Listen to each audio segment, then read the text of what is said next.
while other former players work front office positions and focus their business acumen on roster building. As it just so happens, I recently had the pleasure of sitting down with an accomplished former athlete who is doing just that. New Washington Mystics general manager, Jamila Weidman. Outside over to Jamila Weidman for three. Got it. Jamila, you were the third player ever drafted into the WNBA. You won a championship overseas as a player. You've practiced as a lawyer. Many years as the NBA's senior vice president of player development. Yes, we want to win championships. Yes, we want to win games. And now you're the general manager of a WNBA team charged with building a roster. What's it like sitting in the boss's chair right now? It's great, isn't it? I have lived a career where I've given myself permission to move as my heart and my gut has told me to. When I went to college, there was not a professional league here in the States. Right. So my choice was I'm gonna get to the best school and get it paid for. Basketball gave me something, I got it, I'm winning, and then I'm gonna go off and do the rest of my life. And so I was already excited and passionate about some of the other opportunities that were in front of me, and I planned for them. Right.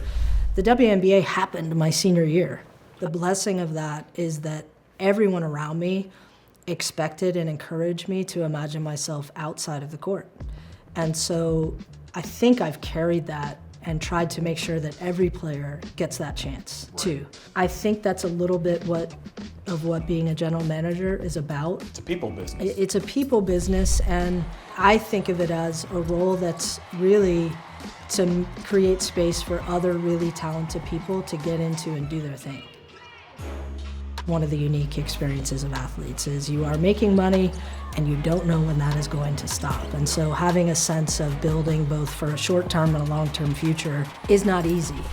Being an advocate for a game at the same time as you're trying to be an elite athlete, that's a lot. Right. But the truth is we've done it, and we've done that as a matter of course. Right. And so in taking this role, I just feel such tremendous gratitude and respect for those players who have put this game, this league, this team in the position that we're in now. Guys, players moving into front office positions is a time-honored tradition. Around the different leagues, are we seeing more players step into those roles? Certainly with Moneyball, Billy Beane's the most famous former baseball player to lead a front office. And then after that, it was very much populated by Wall Street analytical types. I think we got away from some of the former players.